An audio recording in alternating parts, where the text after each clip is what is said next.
Anda merasa tertinggal berbuat amal soleh, Anda mesti mengejar, bukan semakin terlambat. Jadi kalau Anda belum mampu berlomba dengan orang soleh mengerjakan kebaikan, setidaknya cepat berlomba dengan para pendosa untuk bertobat dan beristighfar pada Allah Subhanahu wa Ta'ala. Pilihan cuma dua. Abu Daud itu nama aslinya Sulaiman dari Sijistan, dikenal dengan Sulaiman As-Sijistani.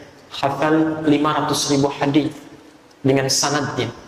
Jadi kalau ditanya hadis A, B, C langsung dijawab. Lunak sekali lisannya menyebutkan hadis. Ini sahih, ini dhaif, ini maudhu', ini enggak ada hadisnya. Sampai-sampai Ibnu Qayyim Al-Jauziyah rahimahullah menyebutkan bahwa kalau dulu ada Nabi Daud bisa melunakkan besi dengan tangannya, maka ini Abu Daud bisa melunakkan hadis dengan lisannya. Hafal 500.000 hadis, mengeluarkan 500.000 ini khusus hadis-hadis terkait tuntunan fikih, bab taharah, bab tentang salat, zakat, haji, dan seterusnya.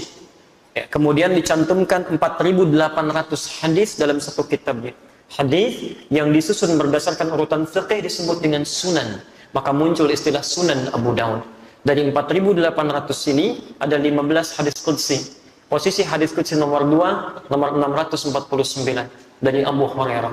Abu Hurairah ini nama aslinya Abdurrahman. Lebih aslinya lagi Abdus Syams. Abdus Syams asalnya penyembah Majusi, dia penyembah api dan bintang gemintang. Kemudian tidak puas, pindah masuk Kristen.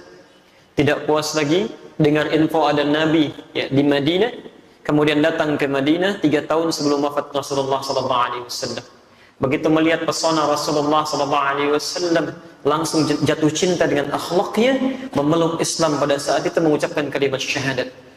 Beliau merasa, saya tertinggal nih, yang lain sudah Islam duluan, saya kok belakangan Islam. Ini manhaj dari sahabat. Kalau Anda merasa tertinggal berbuat amal soleh, Anda mesti mengejar, bukan semakin terlambat. Jadi kalau Anda belum mampu berlomba dengan orang soleh mengerjakan kebaikan, setidaknya cepat berlomba dengan para pendosa untuk bertobat dan beristighfar pada Allah Subhanahu wa Ta'ala. Pilihan cuma dua. Maka dari situ beliau kemudian luangkan waktu sepenuhnya untuk mengikuti ta'lim Rasulullah SAW. Uniknya, yang lain menunggu di majlis ta'lim Rasulullah, beliau menunggu di depan rumahnya. Setiap langkahnya diperhatikan.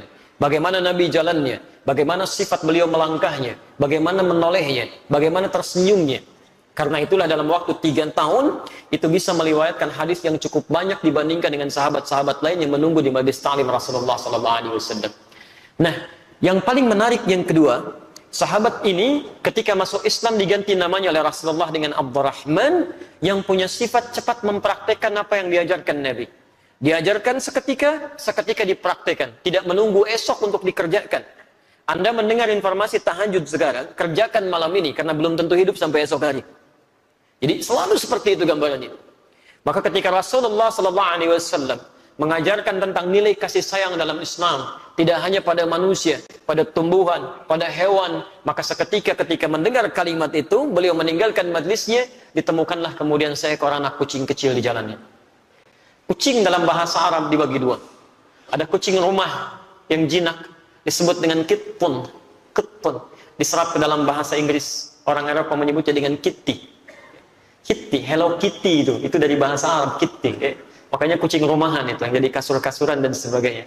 Keton, banyak dari bahasa Arab yang diserap dalam bahasa Inggris. Sugar, gula dari bahasa Arab sukar. Sedangkan kucing liar itu bahasa Arabnya hurrah, ha besar.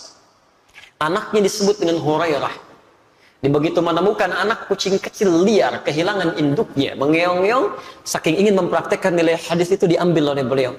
Kemudian dibawa ke tempat beliau beristirahat. Setiap malam kedinginan, Masya Allah, diberikan tempatnya supaya dia mendapatkan kehangatan. Diselimuti, lapar disuapi. Persis seperti perlakuan ayah terhadap anaknya. Satu ketika dibawalah anak kucing kecil ini berjalan dan berpapasan dengan Rasulullah SAW. Ketika anak kucing ini keluar, lantas Nabi menyebutkan pada beliau, Anta Abu Hurairah. Anta Abu Hurairah. Kamu bapaknya anak kucing kecil. Maksudnya kalau ada orang sayang terhadap anak kucing, tidak ada yang sesayang kamu seperti kasih sayang seorang ayah kepada anaknya. Ada yang di sini taklim bawa kucing? Ke kantor rapat bawa kucing? Abu Hurairah langsung mempraktikkan. Disitulah sahabat Abdurrahman ini kemudian dikenal dengan Abu Hurairah. Hadis ini diriwayatkan oleh sahabat Abu Hurairah.